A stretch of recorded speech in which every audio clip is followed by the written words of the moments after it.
All right, so let's get to the second topic. All right. The continuation of yesterday. This is the continuation of yesterday of DJ Akademiks exposing that Drake is a colonizer. Right? You not a colleague, you're a colonizer. And this is where Akademiks was pretty much agreeing to. So this is where we left off last time. Everybody hit that like button, man. If you're new to the channel, please hit that subscribe button, man. As you see, man, I'm going to keep you entertained. Whether you agree with me, whether you're not, just know that it's entertainment. All right, I'm here to provide entertainment. So if you're being entertained, please just do me a favor and hit that like button for me right now. All right, I'm gonna give y'all 10 seconds to hit the like button. Can you hit the like button for me real quick? Everybody hit the like button, man. All right. We got 500 people up in this thing. Can we get 300 likes? Can we get 300 likes real quick? Thank you kindly. Thank you kindly. Just do it. Can you play my drop? Do it! Just do it! Nothing is impossible. No, what are you waiting for?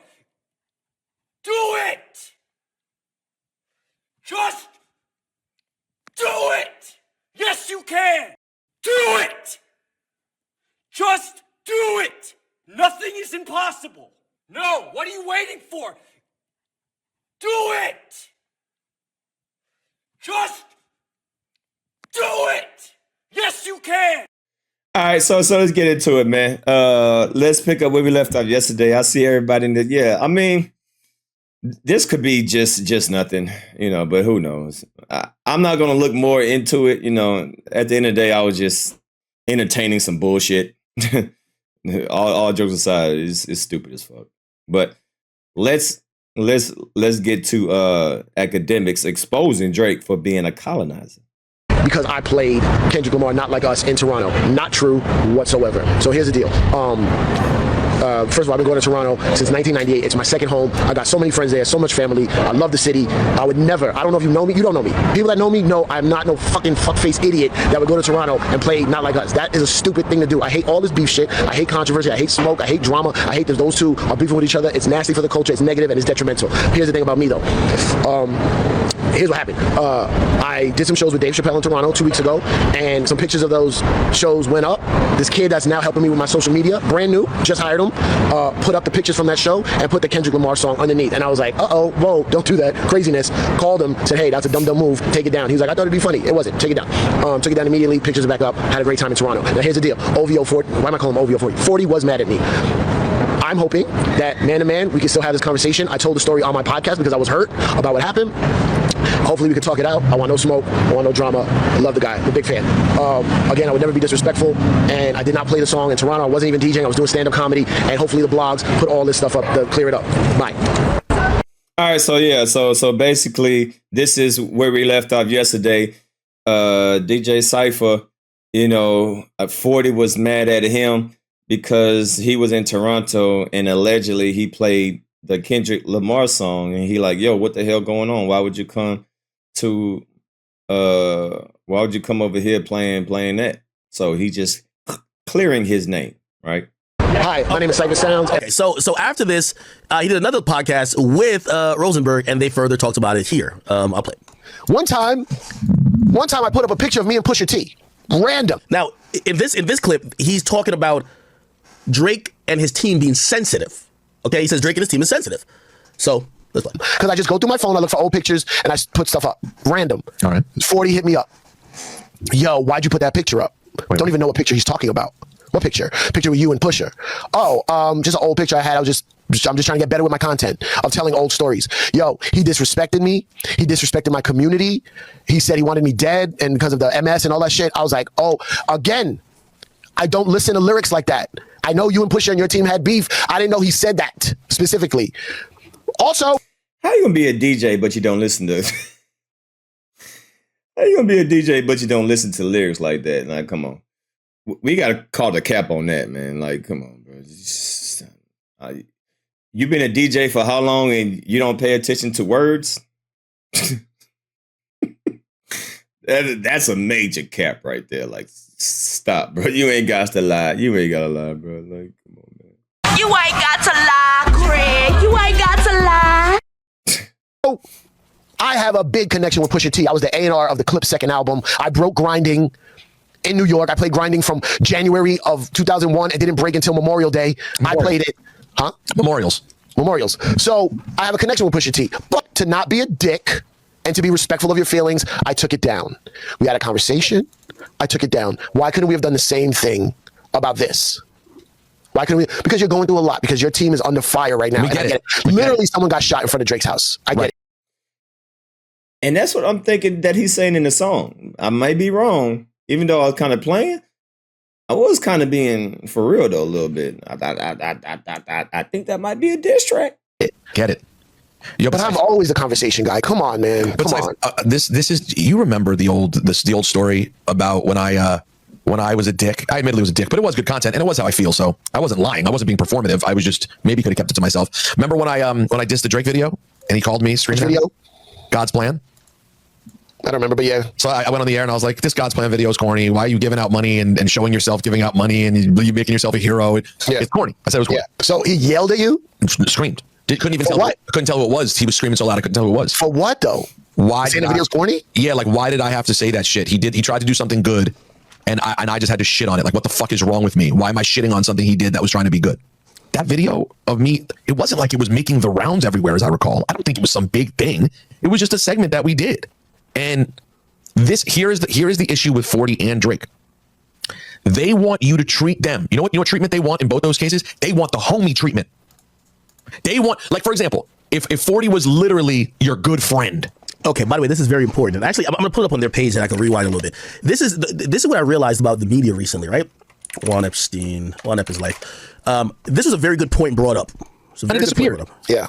But here we go. And be like, whatever. Here we go. They want you and you making yourself a hero. It's corny. I said it was corny. Yeah. So he yelled at you? Screamed. Couldn't even tell. What? Couldn't tell who it was. He was screaming so loud I couldn't tell who it was. For what though?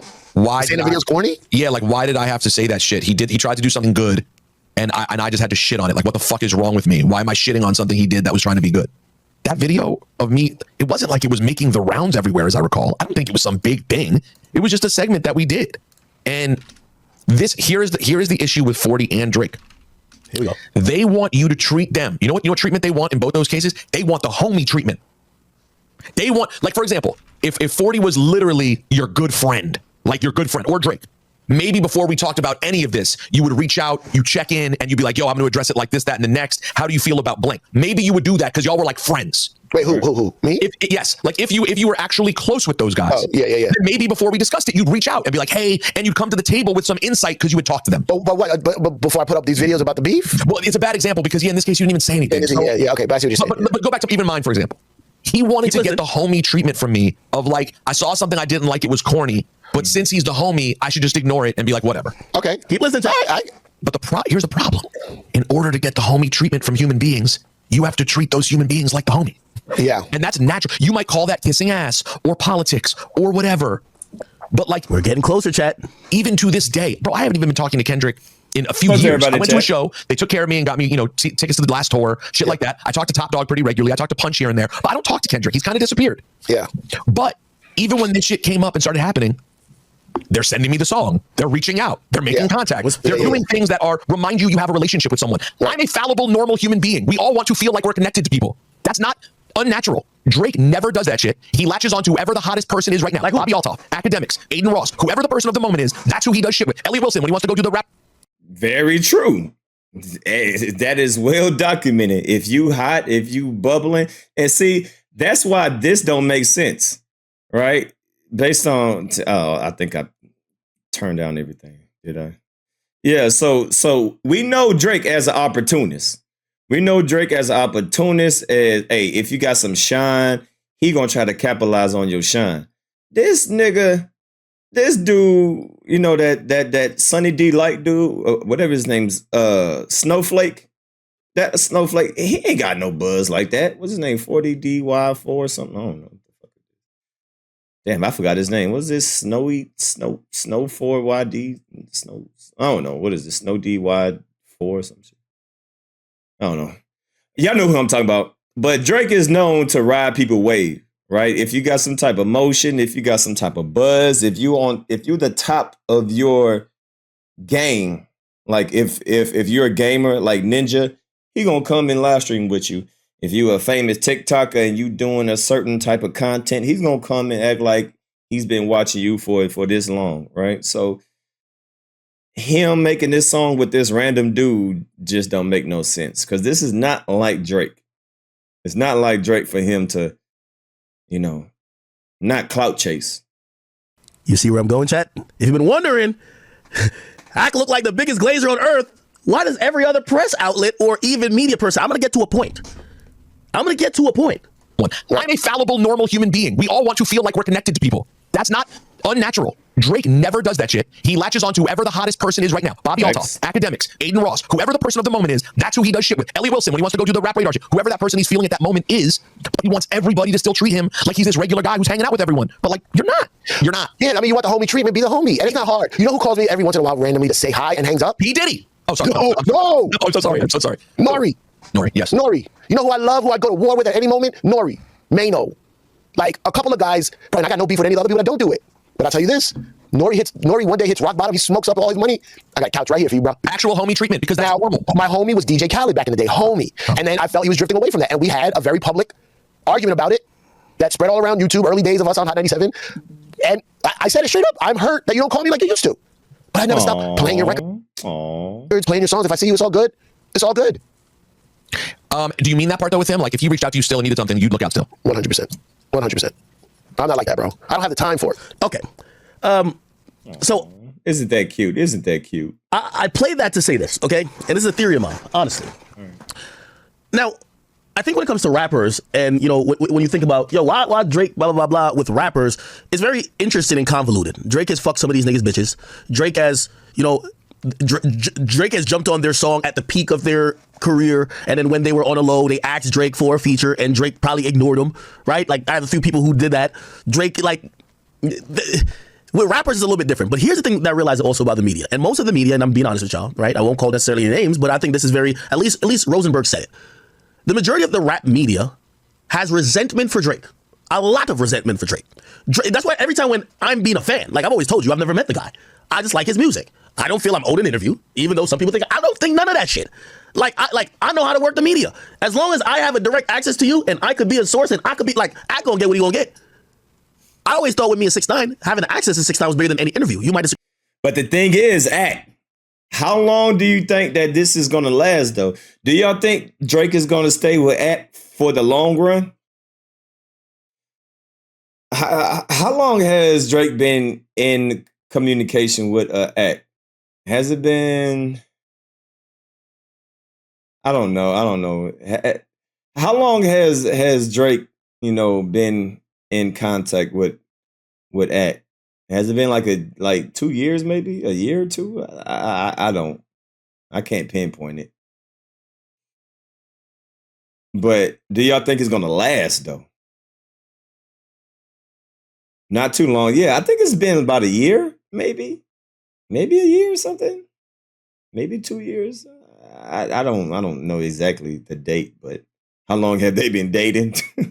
But I play the media platform game better than anybody else. Anyway, I say that to say this. Drake has promised an interview to everybody. They always tell me that. I'm like, what? That's why I always say, when they're like, yo, if Drake does an interview, gotta do with you. I'm like, why? Elliot Wilson look like he's dying to get another interview. Yo, Nori and them look like, they can't wait to have him on Drink Champs. I think they might hate me if I just got an interview. So I've always wanted Drake to give these guys an interview, even before me. But I think what happened is Drake promised everybody an interview. Gillian Wallow, Drink Champs, Joe Budden Podcast. Probably was cool with these guys during the radio station days.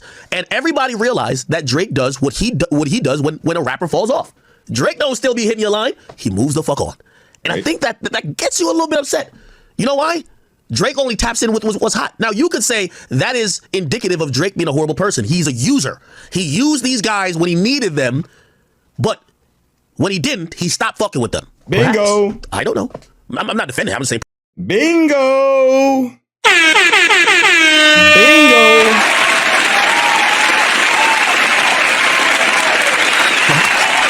might be like, well, that's the nature of the game. The people who are at the top stick together. Perhaps. Not saying that's not cool. You might even say, well, that's why Drake is having his karma. Because now when Drake needs friends, everybody's looking at Drake to say, remember when I needed you as a friend? When I got cold and I needed a verse? And remember you took my first big hit and you remixed it and I asked you for five other features and you didn't do it because I was cold? Yeah. A lot of the media guys are doing that too. You want to point out a couple names? I don't want to make the names. I don't want to actually, because these are my peers and, I don't want to have no problems with my peers or whatever, but don't y'all see it? How many of these hip-hop pundits, platforms, who you thought they had a decent relationship with Drake, they're now in the business of kicking Drake back in? Why? Drake has disrespected them. Joe Budden, Elliot Wilson, a few of them. Drake has ignored them. Damn. Drake, I like what Rosenberg said because he kept it honest. So academics out there throwing names out there saying, yeah, you know what, Drake, you have lied. You have been lying to people. You said that you're going to promise this person interview. Now you need their help. Look what you done to me. Look what you did to them, Drake. All right. So now the industry is getting a payback for all the stuff that Drake has promised them that they were going to do, but he never did it. Interesting. A lot of this industry is giving niggas the homie treatment. And when you spent an entire career, and people always want to give the homie treatment to the guy at the top. No diddy. When you feel used by said person, you don't have that grace no more. And I think that's what Drake is probably guilty of, 100%. I'm not saying he's right or wrong, but I'm starting to see where some of the resentment, especially on the media side, is. Yeah, my nigga, like, hey, I can't be mad at my peers or anybody immediate for them feeling the way about Drake and them probably pressing the line on this current battle or whatever current narrative with Drake. I do the same. Didn't I tell y'all with Meek Mill when that nigga thought I was down and out and tried to disrespect? I waited till I was on top just to shit on that nigga. I couldn't wait.